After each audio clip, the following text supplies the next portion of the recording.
എന്തിനെങ്കിലും ഓർത്ത് പേടിക്കുന്നുണ്ടോ? വ്യക്തികളെയോ സാഹചര്യങ്ങളെയൊക്കെ ഓർത്ത് നിങ്ങളുടെ ഹൃദയം ഇടിക്കുന്നുണ്ടോ? നിങ്ങളുടെ കണ്ണ് നിറയുന്നുണ്ടോ? പേടിക്കല്ലേ, ധൈര്യമായിട്ടിരിക്കെ. ഇത് പറയാനായിട്ടാണ് ഈ ഞായറാഴ്ച ക്രിസ്തു ആഗ്രഹിക്കുന്നത്. ഇതിനപ്പുറത്തേക്ക് ഒന്നും പറയാൻ ആഗ്രഹിക്കുന്നില്ല. പേടിക്കരുത്. ഇതിന് യേശു ഉപയോഗിക്കുന്ന 2 പ്രതീകങ്ങളാണ്. ഒന്ന് തലമുടി, 2 കുരുവികൾ. രണ്ടിൻ്റെയും പ്രത്യേകത എന്താണ്? സാധാരണ ഒരു മനുഷ്യൻ്റെ തലയിൽ 80,000 മുതൽ 1,20,000 വരെ തലമുടികളുണ്ട് എന്നാണ് കണക്കാക്കപ്പെടുന്നത്.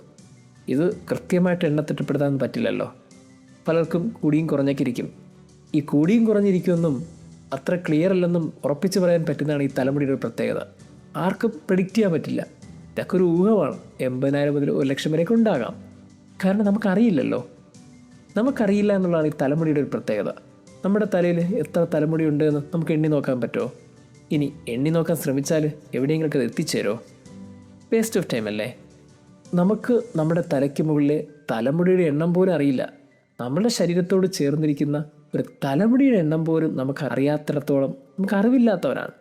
നമുക്കെല്ലാം അറിയാമെന്നൊക്കെ പറഞ്ഞ് നമ്മളിങ്ങനെ ചിന്തിച്ചിരിക്കുമ്പോൾ നമ്മുടെ തലയ്ക്ക് മുകളിലെ ഒന്നിനെക്കുറിച്ച് പോലും വലിയ വ്യക്തതയില്ലാത്ത നമ്മൾ എന്തിനെക്കുറിച്ച് അറിയാനാണ്? അതുകൊണ്ട് പേടിക്കല്ലേ. നമ്മൾ പേടിക്കരുതെന്ന് യേശു പറയാൻ ഒറ്റ കാരണമേ ഉള്ളൂ. നമുക്കൊന്നിനെക്കുറിച്ചും വലിയ ഗ്രാഹ്യമൊന്നുമില്ല. നമുക്ക് ഗ്രാഹ്യമില്ലാത്ത കാര്യത്തെക്കുറിച്ച് പോലും കർത്താവിന് നല്ല ഗ്രാഹ്യമുണ്ട്. നമ്മുടെ ദൈവത്തിന് വളരെ വ്യക്തതയുണ്ട്. അതാണ് ദ ഗോസ്പൽ പറയണത്. നിങ്ങളുടെ തലമുടിയുടെ പോലും എണ്ണപ്പെട്ടിട്ടുണ്ട്. സ്കൗണ്ടബിൾ. കൃത്യമായിട്ട് കർത്താവിനറിയാം. നമുക്കറിയില്ല എന്ന് വ്യക്തതയുള്ളത് പോലും ദൈവത്തിന് കൃത്യമായിട്ടറിയാം. അതുകൊണ്ട് നിങ്ങൾ മൂല്യമുള്ളവരാണ്. നിങ്ങൾ പ്രിഷ്യസ് ആണ്. നിങ്ങൾ വിലപ്പെട്ടവരാണ്. നിങ്ങളെക്കുറിച്ച് നിങ്ങൾക്കറിയാത്ത കാര്യം പോലും നിങ്ങളുടെ കർത്താവിനറിയാം. അവൻ നോക്കിക്കോളും. പേടിക്കല്ലേ.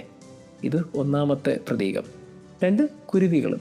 എന്തുകൊണ്ടാണ് യേശു ഈ കുരുവികളെ വെച്ച് കണക്ട് ചെയ്തത്? റോമാ സാമ്രാജ്യം ഭരിച്ചിരുന്ന ആ കാലഘട്ടത്ത് ഈ ദരിദ്രരുടെ ഭക്ഷണം ഏതാണെന്ന് ചോദിച്ചാൽ അത് കുരുവികളാണ്. സാമ്പത്തികമുള്ളവരൊന്നും ഈ കുരുവികളൊന്നും ഭക്ഷണമാക്കി കഴിക്കില്ല. ഏറ്റവും സമ്പത്തില്ലാത്തവൻ വില കുറഞ്ഞ ഭക്ഷണം കഴിക്കാൻ ആഗ്രഹിക്കുന്നവനൊക്കെ ഉള്ളതാണ് ഈ കുരുവികൾ. ഒരു നാണയത്തിനൊക്കെ 2 കുരുവികൾ വിൽക്കപ്പെടും എന്ന് പറയുന്നുണ്ട്. എന്ന് വെച്ചാൽ അന്ന് ഏറ്റവും വില കുറഞ്ഞ് കിട്ടുന്ന ഒരു ഭക്ഷണം എന്ന് വെച്ചാൽ അത് കുരുവികളാണ്. ഇതിനെ ചുട്ട് മനുഷ്യർ തിന്നുമായിരുന്നു. അത് ദരിദ്രൻ്റെ ഭക്ഷണമാണ്. ആ കുരുവികളെപ്പോലും കർത്താവ് പ്രൊട്ടക്റ്റ് ചെയ്തിട്ടുണ്ട്. എപ്പോഴെന്നറിയോ? ദിനവൃത്താന്തം പുസ്തകം 22-ാം അധ്യായം 6-7 വാക്യങ്ങൾ വായിക്കണം. അവിടെ ഒരു പക്ഷിയെപ്പോലും നമ്മൾ ഉപദ്രവിക്കരുതെന്നും കൊല്ലരുതെന്നൊക്കെ പറഞ്ഞ് ദൈവം നിയമം വച്ചിട്ടുണ്ട്. ഏറ്റവും വില കുറഞ്ഞത് എന്ന് മനുഷ്യർ ചിന്തിക്കുന്നിടത്ത് പോലും ദൈവം നിയമം വെച്ച് അതിനെ സംരക്ഷിച്ച ഒരു കാലഘട്ടം ഉണ്ടായിരുന്നു. ദൈവം അതിനെ സംരക്ഷിച്ച ഒരു നിയമം ഉണ്ടായിരുന്നു. മനുഷ്യർ ഒന്നും വിലയില്ലാന്ന് കണ്ട സാധനത്തെ ദൈവം മൂല്യമായി കണ്ടു. ആ മൂല്യത്തെ പോലും ആരും നശിപ്പിക്കരുതെന്ന് ദൈവം കരുതി വെച്ചു. അങ്ങനെ പക്ഷികളെ കൊല്ലുന്ന നിയമം പോലും ആ കാലഘട്ടത്തിൽ ഉണ്ടായിരുന്നപ്പോൾ എന്തുമാത്രം കരുതലോടുകൂടിയാണ് ദൈവം അതിനെ സൂക്ഷിച്ചത്. മനുഷ്യർക്ക് വിലയില്ലാത്തതിന് ദൈവത്തിന് വിലയുണ്ട്. അതുകൊണ്ട് ദൈവം അതിനെ ഏറ്റവും പവിത്രമായി സൂക്ഷിച്ചു. പക്ഷികളെ കഴിക്കരുതെന്നൊരു നിയമം പോലും ഇറക്കി. ഇതാണ് ദൈവത്തിൻ്റെ പ്രൊട്ടക്ഷൻ. മനുഷ്യർക്ക് വിലയില്ലാത്തതിനൊക്കെ ദൈവത്തിന് അമൂല്യമാണ്. ഇത് തന്നെയാണ് നമ്മുടെ ജീവിതത്തിൽ ഏറ്റവും വില കുറഞ്ഞതെന്ന് കാണുന്നതിൽ പോലും ദൈവം മൂല്യമുള്ളതായി കാണുന്നല്ലോ. നമ്മളെ പലരും മൂല്യമില്ലാതെ കണ്ടിട്ടുണ്ടാകും, വിലയില്ലാത്തവരെ കണ്ടിട്ടുണ്ടാകും, നമ്മുടെ ഇമോഷൻസിനെ റെസ്പെക്റ്റ് ചെയ്യാത്തവരുണ്ടാവും. ഒരു പൂ പോലെയുള്ള നമ്മുടെയൊക്കെ ജീവിതത്തെ ചവിട്ടി അരച്ച് കടന്നു പോകുന്ന മനുഷ്യരുണ്ടാവും. സാരമില്ലെന്നേ, പോട്ടെ. കാരണം നമ്മളെ മൂല്യമായി കരുതുന്ന ഒരു ദൈവം നമുക്കുണ്ട്. അതാണ് നമ്മളെയൊക്കെ സന്തോഷത്തിൽ നിർത്താൻ പഠിപ്പിക്കുന്നത്. നമ്മൾ പ്രീഷ്യസ് ആണ്. ഒരു കുരുവിയെ ദൈവം നിയമം വെച്ച് പ്രൊട്ടക്റ്റ് ചെയ്തതുപോലെ, തലമുടി പോലും എണ്ണപ്പെട്ട് കാത്തു പരിപാലിച്ച പോലെ നമ്മളെ ദൈവം പ്രൊട്ടക്റ്റ് ചെയ്യുന്നുണ്ട്. അതുകൊണ്ട് ഡോണ്ട് വറി, പേടിക്കരുത്. എന്ത് നടന്നാലും അത് ദൈവത്തിൻ്റെ കൺവെട്ടത്താണ് നടന്നിട്ടുള്ളത്. ഇനി എന്ത് നടന്നാലും അതും ദൈവത്തിൻ്റെ കൺവെട്ടത്ത് തന്നെയാണ് നടക്കാൻ പോകുന്നത്. അവൻ്റെ അടുത്താണ് നമ്മളെന്ന് മാത്രം ഉറപ്പ് വരുത്തിയാൽ മതി. ബാക്കി അവൻ നോക്കിക്കോളും.